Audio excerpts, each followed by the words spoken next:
Hello Jezza and welcome to the DSP Project, your fix of music production and technology. I am your host Rupert Brown, and in this episode we will be looking at the Mackie HR824 Mark IIs. But first I want to mention DSP mastering. In the studio here I have some beautiful handmade and modified analog equipment, so if you're looking for a mastering engineer that genuinely cares about your project, feel free to hit me up at dspmastering.com. Right, the original HR824s were a popular studio monitor back in the day, with many big name producers rocking them. Back then they were the ones to have, but that was some time ago now, and the monitor market has since become quite competitive. So how do the Mark IIs hold up today?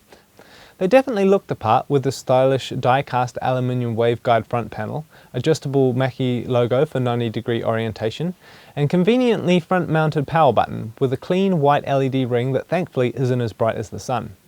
This LED also acts as an indicator, turning red when the internal protection limiter is triggered. They are bi-amped, sending 100 watts to the 1-inch titanium dome tweeter and 150 watts to the 8 3/4 inch driver. Rather than using a more traditional ported design to improve bass extension, Mackie have gone with a rear passive radiator system. A passive radiator uses a sealed box with what kind of looks like a speaker with no electronics. The pressure inside the cabinet pushes the radiator in and out, and that in turn works as a bass speaker on the outside of the cabinet. Connectivity is well covered with XLR, RCA and jack or analog inputs, which are neatly tucked away vertically with the mains power input, allowing the monitor to sit hard against the wall if required. On the back we find a great selection of clearly labelled adjustments. We have input sensitivity, which is a level trim, acoustic space, which allows you to adjust the bass response in a low shelf type fashion to compensate for speaker placement next to walls. Low frequency filter, which is a high pass filter at 37, 47 and 80 Hz, useful when adding a subwoofer. And the high frequency filter is a 10K high shelf at +0 and -2 dB. The power mode switch allows for standby on and auto on, which turns the amps off after 8 minutes of inactivity and back on again as soon as the incoming audio exceeds -45 dBu. A very handy feature, saving you power and the inconvenience of having to lift your arms unnecessarily. So looking at this, it's all very good on paper, but how do they sound? The large driver and passive radiator do a good job of providing a strong extended low end, which could negate the necessity for a subwoofer in many small to medium sized rooms. Removing the cost and headache of integrating a sub will be an appealing proposition to many. While the high end isn't as open and as spacious as more expensive systems, the large waveguide does give good off-axis response. The same can't be said when in the horizontal orientation, however, as vertical head movement seems to change the high-end response, so I would recommend mounting them vertically whenever possible.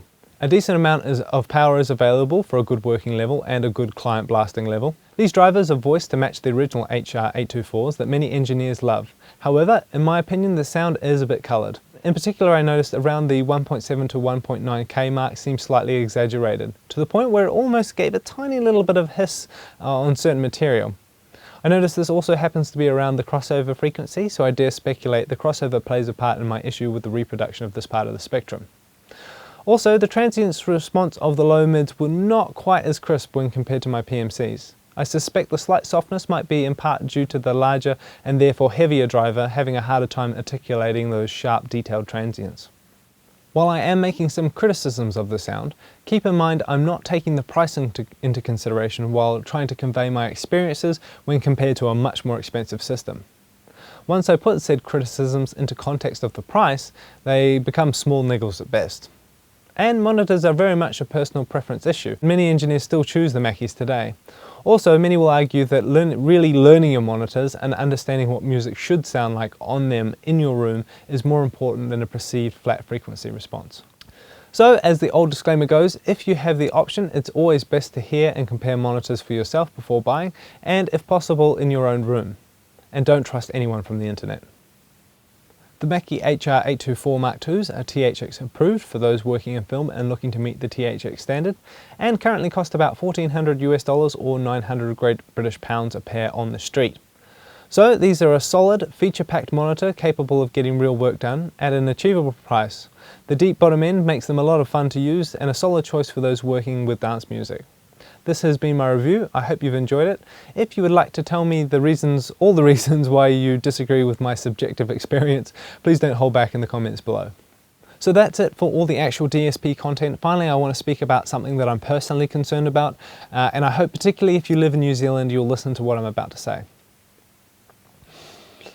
The ocean is important to all us New Zealanders. It's a part of our way of life here, and we've got a strong history of protecting it. Yet, we've quietly had our right to deep sea protest removed. Now, the same national government is trying to remove public say for exploratory drilling. Exploratory drilling is what caused the 2010 Horizon catastrophe, spilling over 600,000 tonnes of oil into the Gulf of Mexico. Now, Anadarko, jointly responsible for that same disaster, are looking to drill even deeper here in New Zealand, making a leak more likely and harder to stop. New Zealand Energy Minister Simon Bridges worked with Shell Oil to remove our right to protest and said New Zealand is prepared for an oil spill from a deep-sea rig when papers released under the Official Information Act show that Maritime New Zealand does not have a subsea response capability. In short, New Zealand does not have the capability to stop a leak. They had far greater resources available in the Gulf of Mexico, and their leak went on unstopped for 86 days. If we do hit a leak, and our spill will be significantly worse. The catastrophic oil disaster in the Gulf of Mexico showed us the price of an accident is paid by the wildlife, coastal people and local economy, while the majority of the profits will be sent to overseas investors, and no doubt Simon Bridges will get a great kickback for selling out his own country. We, the people of New Zealand, have little to gain and everything to lose. In a time where it has become so blatantly clear that our dependence on fossil fuels has to end and the entire planet is in desperate need of sustainable power solutions, why are we not investing in clean power for future generations instead of trying to rape the very last few drops of blood from our planet for a quick buck? This government has completely lost sight of the best interests of the New Zealand people. So, if you are a New Zealander, I beg of you, get informed, get active, and remember this government has forgotten our interests come election time. Please vote.